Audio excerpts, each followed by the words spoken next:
Bonjour à tous et bienvenue dans cette conférence dédiée aux études en soins infirmiers et aux IFSI. Et pour ça, j'ai le plaisir de recevoir Isabelle Bouissou, qui est directrice des établissements IFAS, IFAP et IFSI du groupe hospitalier Saint-Joseph. Bonjour, vous allez bien? Bonjour, très bien, merci. Alors pour commencer, Isabelle, est-ce que vous pourriez nous rappeler ce qu'est un infirmier, ce qu'est une infirmière? Alors, la profession d'infirmier et d'infirmière, c'est une profession qui est très réglementée, c'est une profession à haute responsabilité. Elle comporte l'analyse, l'organisation et évidemment la dispensation des soins infirmiers et leur évaluation. Alors, les soins infirmiers, ça comporte le recueil de données auprès des patients pour pouvoir établir un raisonnement clinique et puis dispenser un soin spécifique et adapté à ce patient. Ça comporte aussi la prévention, des soins d'hygiène, des soins relationnels. Donc pour cela, il faut des soins techniques, bien sûr. Pour cela, il faut acquérir un certain nombre de compétences qui sont donc qu'on peut acquérir par le biais de la formation. D'accord, merci beaucoup. Est-ce que vous pourriez rappeler rapidement, donc, représenter globalement les études en soins infirmiers, combien de temps ça dure, etc. et nous rappeler ce qu'est un IFSI? Alors, les études en soins infirmiers, elles durent 3 ans, au terme desquelles on obtient un diplôme d'État et un grade de licence. D'accord.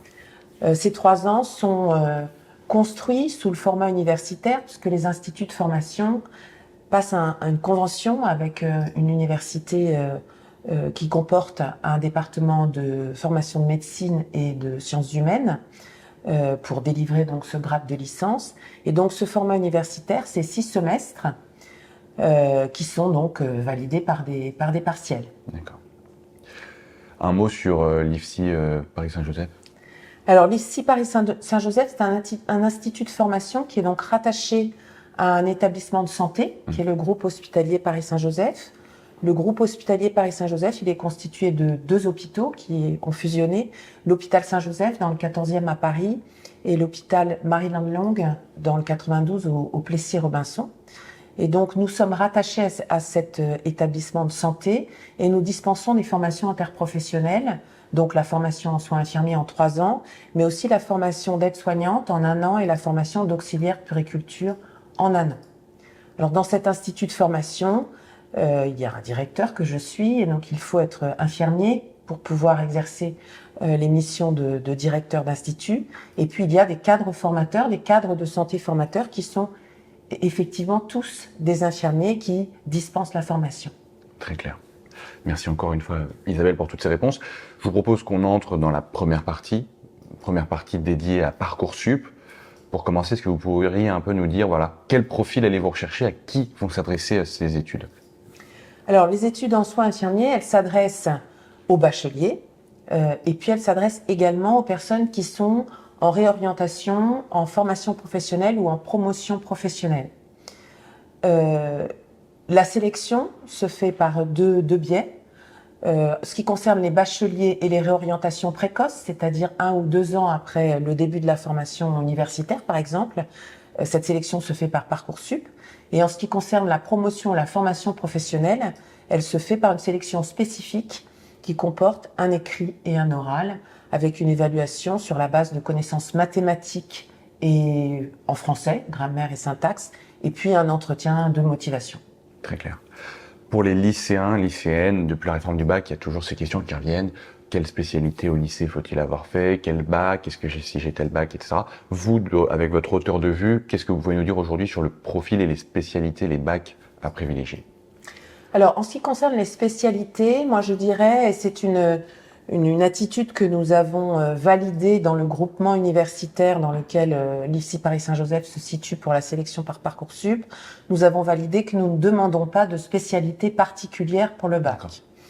En revanche, il faut avoir un bon niveau dans les matières de base, que sont les mathématiques, le français, l'anglais et le SVT.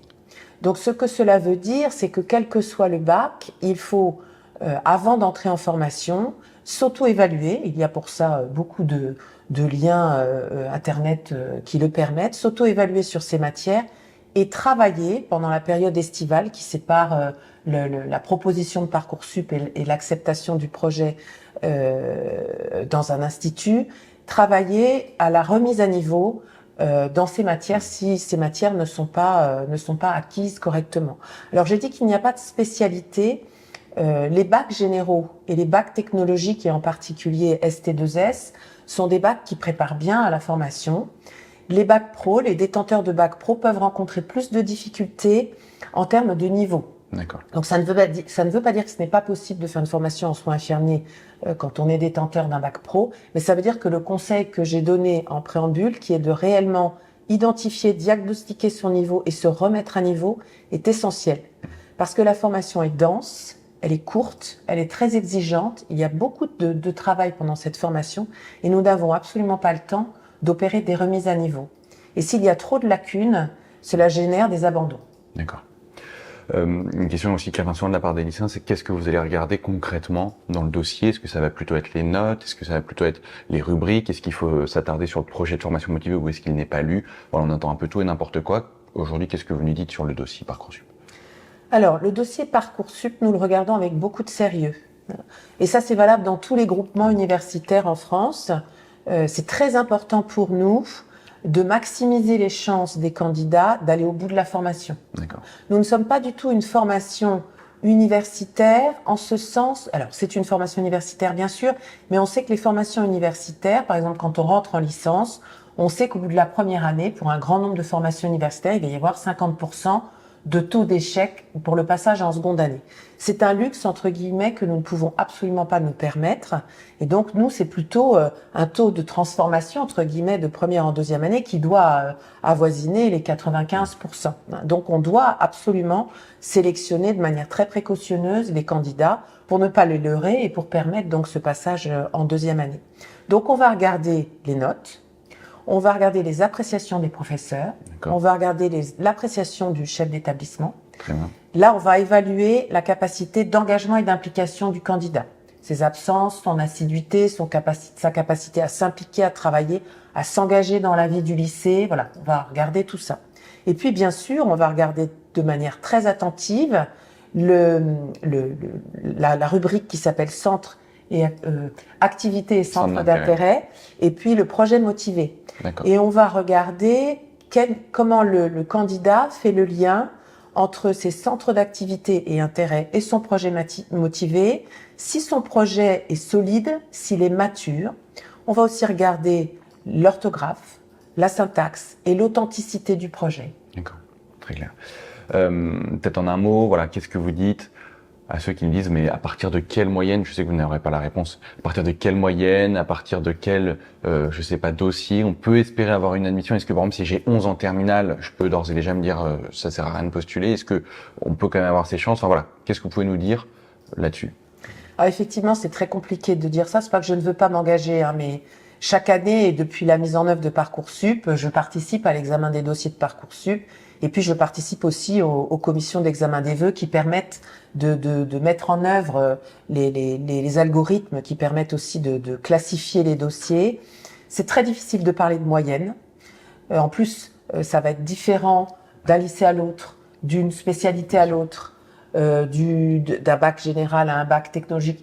Je préfère pas parler de moyenne. Ce qui va faire la différence, c'est l'authenticité du projet, la maturité du projet, la syntaxe, comment est-ce que le projet va être conçu. Alors bien entendu, hein, il y a une limite de notes, il y a toujours une note plancher. Hein. C'est sûr que si on a un dossier inférieur à la moyenne, c'est plus compliqué que si on a un dossier supérieur à la moyenne, voire largement supérieur à la moyenne. Mais c'est pas suffisant pour s'engager sur l'acceptabilité du dossier. Très bien. Peut-être un dernier mot, justement, vous parliez d'authenticité dans le projet motivé. Vous, en tant que directrice, comment est-ce que ça va se passer? Comment est-ce que vous qualifiez l'authenticité? C'est quoi? C'est quelqu'un qui fait vraiment un rapport à lui-même? Enfin, est-ce que vous avez quelques tips à nous donner pour le projet motivé, pour un peu se démarquer? Ou est-ce que, finalement, vous dites, faites ce que vous... Alors, l'authenticité du projet d'abord et avant tout, et je le dis chaque année nous retrouvons des dossiers qui comportent cela, pas de copier-coller de lettres de motivation d'Internet. Ça, c'est vraiment discriminant. Et c'est très facile à repérer, parce que d'abord, c'est chaque année la même chose, ce sont les mêmes termes. Et puis, même si Internet s'est renouvelé, on va avoir un dossier, deux dossiers, trois dossiers où il va y avoir la même chose. Et ça, c'est discriminant. Ça veut dire que c'est un dossier qu'on va évacuer immédiatement. Donc ça, c'est la première chose. Ensuite, c'est ce que je disais, c'est faire référence à vos expériences. Si vous avez fait des stages, je sais que c'est difficile de pouvoir trouver des stages, mais on peut rencontrer des professionnels ou rencontrer des étudiants, faire référence à ces recherches, faire référence à ce que vous avez pu entendre dans les salons, dans les journées portes ouvertes. Voilà.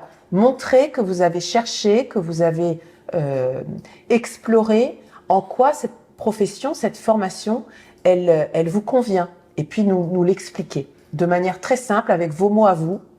Vous faire relire si vous avez des problèmes d'orthographe ou de syntaxe. Vous faire relire pour ce soit lisible. Mais surtout, ne pas faire écrire votre projet par quelqu'un d'autre. Parce que c'est pareil, on identifie quand le projet n'a pas été écrit par la personne. Très clair. Une toute dernière question là-dessus. Parfois, une légende qui dit que les étudiants en réorientation auraient moins de chances que les lycéens. Est-ce que c'est vrai? Est-ce que vous prenez quand même dans votre établissement des étudiants en réorientation? Alors, on est bien sur la sélection de Parcoursup, puisqu'effectivement, la réorientation précoce, elle se fait dans Parcoursup. Alors non, il y a ni valeur ajoutée, ni pas de valeur ajoutée. C'est à dossier de qualité comparable. Il n'y a aucun problème pour admettre des étudiants en réorientation. Alors, quand les étudiants sont en réorientation, ils vont avoir une attestation de leur orientation première qu'ils vont télécharger dans leur dossier Parcoursup et qui va attester de leur engagement dans leur première orientation. Ça, c'est aussi très important. Voilà. Alors maintenant, Isabelle, on va se focaliser un peu plus sur les études en soins infirmiers une fois qu'on intègre donc les IFSI. Pour commencer, est-ce que vous pouvez un peu nous présenter ces 3 années, comment vont-elles s'organiser, quelle va être l'évolution un petit peu de ces 3 années?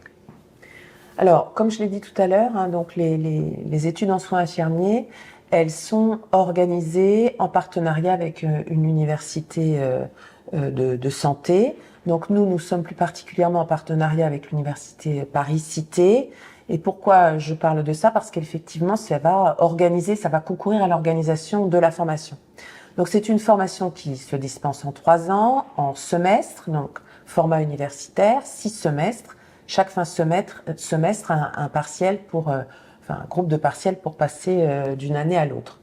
Chaque semestre comporte 20 semaines. D'accord. Et dans chaque semestre, il va y avoir une partie stage et une partie cours théorique, puisque la formation, elle se dispense en autant de temps de stage que de temps de cours théorique, c'est-à-dire 60 semaines de stage, 60 semaines de cours théoriques. En fonction des semestres, la partie stage est plus ou moins importante. Donc, par exemple, en semestre 1, il y a moins de stages, parce que c'est le début. Donc, il y a 5 semaines de stage, on va dire, d'observation et de découverte. Et puis, jusqu'au semestre 5, ça va être 10 semaines de stage, 10 semaines de cours. Et puis, au dernier semestre, qui est plus professionnalisant, il va y avoir 15 semaines de stage. La partie cours théorique, elle s'organise donc en lien avec l'université. L'université est plus spécifiquement en charge de dispenser les cours magistraux qui sont les cours magistraux qui permettent d'acquérir les compétences transverses, c'est-à-dire les cours magistraux qui sont plus fondamentaux, pas qu'ils soient plus importants, mais c'est des matières fondamentales telles que la biologie, la pharmacologie, les pathologies. Et puis l'IFSI, l'Institut de formation, va être en charge de dispenser les travaux dirigés, qui sont les travaux d'application de ces cours théoriques, et puis tous les cours magistraux, TD et travaux pratiques, qui sont plus en lien avec le cœur du métier, que sont les techniques, les soins infirmiers, le raisonnement clinique, la psychologie, l'anthropologie, qui est fait aussi en lien avec l'université. Très clair. Alors, vous avez déjà un petit peu répondu à la question qui suivait, qui était les matières étudiées. Est-ce que vous pouvez un peu revenir, alors, vous l'avez déjà évoqué, mais peut-être plus, comment est-ce que ça se travaille? Peut-être un peu nous présenter les chapitres pour les lycéens qui ne connaissent pas du tout ces matières-là. Alors, les matières étudiées, ça va être des matières telles que l'anatomie, la physiologie, la biologie, la pharmacologie. On va parler des organes, de pathologie d'organes. On va parler évidemment de techniques de soins infirmiers, de concepts de soins infirmiers, on va parler de psychologie. Et puis, important, il va y avoir aussi beaucoup de travaux et d'enseignements qui ont lien avec la connaissance de soi-même. parce qu'on ne peut pas prodiguer des soins à autrui si on ne se connaît pas soi-même. Donc il va y avoir beaucoup de cours et d'exercices qui vont relever de l'analyse de la pratique, du travail de groupe, du travail en équipe. Hein, ça, c'est important de repérer cela. Et puis, il va y avoir tout ce qui concerne les méthodes de travail, donc de l'anglais, de la recherche documentaire, de la rédaction d'écrits, de la réflexion, de la recherche. D'accord, merci beaucoup. Parfois, on a des lycéens, lycéennes qui me disent ça m'intéresse beaucoup, mais j'appréhende un peu le rythme au sein des études. Et puis ensuite, derrière, qu'est-ce que vous dites à justement ceux qui appréhendent un peu le rythme et la difficulté des cours? Est-ce que c'est difficile et comment est-ce qu'on peut appréhender ça? Oui, c'est difficile. C'est difficile parce que la formation, elle va viser à acquérir des compétences. Acquérir des compétences, ça veut dire acquérir des connaissances. Donc, il y a déjà beaucoup de travail pour acquérir beaucoup de connaissances, hein, puisque les connaissances en médecine et en soins infirmiers, elles sont de plus en plus larges. Donc, il faut acquérir beaucoup de connaissances, mais ce n'est pas suffisant. Il faut ensuite acquérir un raisonnement qui permet de mobiliser ces connaissances auprès du patient, puisque chaque patient va être différent, même s'il a la même maladie, il est différent, et il va falloir mobiliser ces connaissances pour lui prodiguer des soins adaptés. Et c'est ça, en fait, qui est le plus compliqué. Alors, ceux qui connaissent la formation ou ceux qui entreront en formation entendront beaucoup, il faut faire des liens. Et c'est ce qui est le plus difficile pour les étudiants, de faire des liens. Alors, c'est difficile, mais ce n'est pas inatteignable, bien entendu, puisque chaque année, on a beaucoup d'étudiants qui sont diplômés.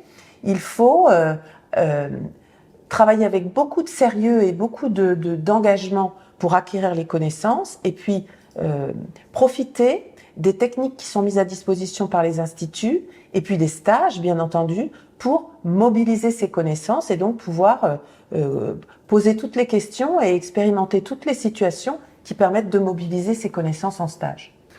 J'aimerais qu'on revienne maintenant un peu plus sur une semaine type ou plusieurs semaines type, même il n'y a pas peut-être de semaine type en particulier, mais plus au niveau voilà TD, TP, cours en amphi, comment ça se découpe à peu près une semaine entre les stages et la formation? Alors, comme je vous l'ai dit, la formation, elle est découpée, c'est-à-dire que vous allez avoir, par exemple, en semestre 2, on va dire, le deuxième semestre de la première année, vous allez avoir 10 semaines de cours à l'affilée et 10 semaines de stage à l'affilée, plus spécifiquement. Alors, si on se situe dans les 10 semaines de cours, eh bien, il va y avoir des cours qui vont être dispensés à l'université, en présentiel, qui sont des cours qui ne sont pas à présence obligatoire. Mais pas obligatoire ne veut pas dire inutile. Donc chacun trouve sa méthode de travail pour pouvoir savoir s'il est nécessaire d'aller en cours ou pas. Donc voilà, ça ce sont des cours en amphithéâtre, cours magistraux. Et puis il va y avoir des cours à l'institut qui sont des travaux dirigés, alors qui permettent d'appliquer ces cours magistraux ou d'aller plus loin dans le soin infirmier. Il va aussi y avoir des travaux pratiques pour apprendre les techniques de soins.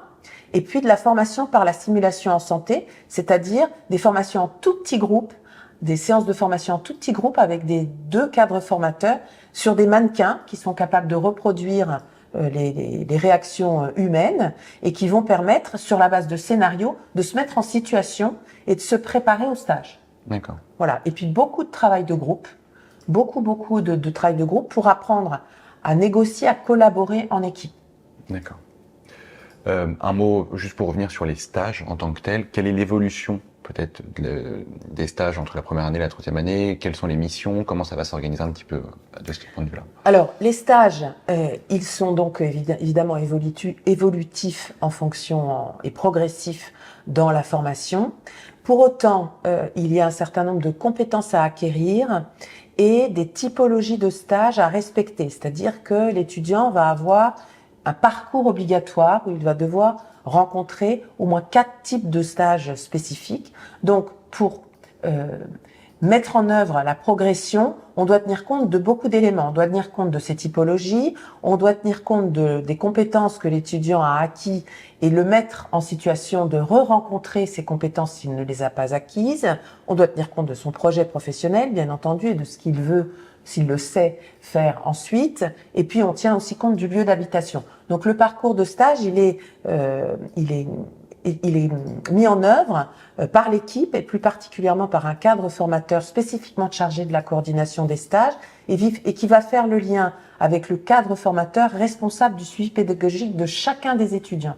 Donc, le parcours est très individualisé et il va donc dépendre de tous ces critères. Isabelle, donc pour revenir un peu plus sur les stages, on entend parfois que c'est des moments qui sont difficiles, enfin qu'il peut y avoir, que les étudiants peuvent rencontrer des difficultés. Est-ce que vous pouvez un peu revenir sur sur ces notions-là? Alors effectivement, on entend beaucoup que le parcours de stage des étudiants en santé est difficile et qu'ils rencontrent des difficultés, notamment dans le cadre du travail d'équipe et puis de la confrontation au réel. Alors il y a deux choses à dire sur les stages. La première, c'est qu'effectivement, on a une représentation, quand on est étudiant et qu'on rentre en formation, on a une représentation de ce que c'est que la fonction d'infirmier ou d'infirmière. C'est souvent une vocation, enfin c'est un métier vocationnel, c'est un métier de cœur et de tête, et souvent les étudiants qui sont jeunes ont choisi cette formation et cette profession vocationnelle, et bon, la confrontation au réel peut être un petit peu difficile, et donc c'est la raison pour laquelle ils ne partent pas en stage tout de suite en première année, et on les prépare beaucoup à cette confrontation au réel. Et puis cette confrontation au réel, elle comporte à la fois la difficulté de la prise en soin d'autrui, et puis la confrontation à la maladie et quelquefois à des situations très difficiles, mais aussi elle comporte la confrontation au travail d'équipe, et plus particulièrement aujourd'hui à la difficulté auxquelles sont confrontées les équipes, liées en particulier à la situation du système de santé français aujourd'hui et à la pénurie de professionnels, où les équipes sont particulièrement fatiguées, exténuées, à la fois par la période que nous avons vécue de crise sanitaire et puis par ces nouvelles difficultés qui sont liées à la désaffection des professionnels et qui retentissent de plein fouet sur les étudiants qui ne sont pas toujours accueillis et encadrés comme ils auraient souhaité l'être ou comme ils devraient l'être, puisque nous devrions, dans chaque service, avoir un tuteur qui encadre plus spécifiquement les étudiants et qui est chargé de cette formation. Ce n'est pas toujours possible, et l'étudiant peut se retrouver en difficulté parce que seul ou parce que confronté à l'exaspération ou à la fatigue des professionnels. Alors c'est vrai, on ne peut pas dire que ce ne soit pas vrai. C'est une difficulté pour les étudiants qui doivent se préparer à cette posture de stagiaire, réfléchir et prendre le temps de saisir toutes les opportunités qui sont données en institut de formation pour se préparer à cette posture de stagiaire, se préparer à ce stage, bien connaître les potentialités et les ressources de ce stage pour pouvoir avoir fixé des objectifs qui sont pertinents et qui vont leur permettre de faire de ce stage un succès, et surtout avoir acquis les connaissances qui sont nécessaires pour réussir ce stage. Un étudiant qui n'a pas de connaissances, qui a des lacunes, alors évidemment en fonction de son niveau, et qui est repéré comme tel par une équipe, c'est un étudiant qui va être forcément en difficulté dans le stage. Donc vraiment la recommandation que je ferais, c'est de prendre très au sérieux ces stages et de les préparer avec beaucoup d'attention pour pouvoir avoir une posture de curiosité et d'implication qui est nécessaire pour la réussite du stage. Merci Isabelle. J'aimerais qu'on termine cette conférence sur les débouchés, les types d'exercices, les modalités d'exercice. Voilà, comment ça va se passer une fois qu'on est diplômé? Alors, une fois qu'on est diplômé, on est jeune, professionnel, novice, compétent. En tout cas, c'est l'objectif que nous nous fixons. Et il va y avoir effectivement un certain nombre de débouchés, mais avant de parler des débouchés et puis des spécialités, déjà j'insisterai sur le fait que cette profession, c'est une profession très positive dans l'évolution professionnelle. Je veux dire par là qu'à chaque fois que le jeune professionnel va changer de service, il va changer de métier. Et ça, c'est assez rare pour être souligné, parce que on peut se renouveler. Donc la lassitude ne doit pas atteindre un infirmier, même s'il n'entre pas dans les spécialités. Et c'est aussi un objectif de la formation que de les préparer à apprendre, puisqu'à chaque fois qu'on va changer de service ou même de structure, puisqu'on peut exercer dans beaucoup de structures différentes, on peut exercer en établissement de santé, on peut exercer en hospitalisation à domicile, en libéral, en milieu scolaire, en milieu carcéral, en milieu humanitaire. C'est déjà beaucoup de métiers différents. Et donc, il faut savoir apprendre et se remettre en question. Et puis ensuite, une fois qu'on a exercé quelques années, effectivement, on peut se spécialiser. Donc, il y a quelques spécialités, il y a même de nombreuses spécialités. On peut se spécialiser pour être infirmier de bloc opératoire. On peut se spécialiser pour être infirmier anesthésiste. On peut se spécialiser pour être cadre de santé, pour être infirmier puriculteur. Donc ça, ce sont des spécialités qui peuvent s'acquérir après quelques mois ou quelques années de formation supplémentaire. Et puis on peut aussi, puisqu'on est détenteur d'un grade de licence, on peut faire donc un master dans différents domaines à l'université, comme la nutrition, la santé publique, où on peut se spécialiser dans un master d'infirmier de pratique avancée, qui est aussi un master qui permet d'exercer auprès des médecins et de se voir confier des responsabilités dans le champ médical pour collaborer à la prise en charge du patient. Donc vous voyez, il y a beaucoup de possibilités d'évoluer, et puis on peut devenir cadre formateur ou directeur d'institut en formation en soins infirmiers. Merci en tout cas Isabelle d'avoir été avec nous aujourd'hui. Merci à vous. Bon courage à toutes celles et ceux qui vont postuler en IFSI. On espère que ça se passera bien pour vous. Et puis en attendant, n'hésitez pas à vous abonner pour de prochains contenus sur Totis. Au revoir. Au revoir.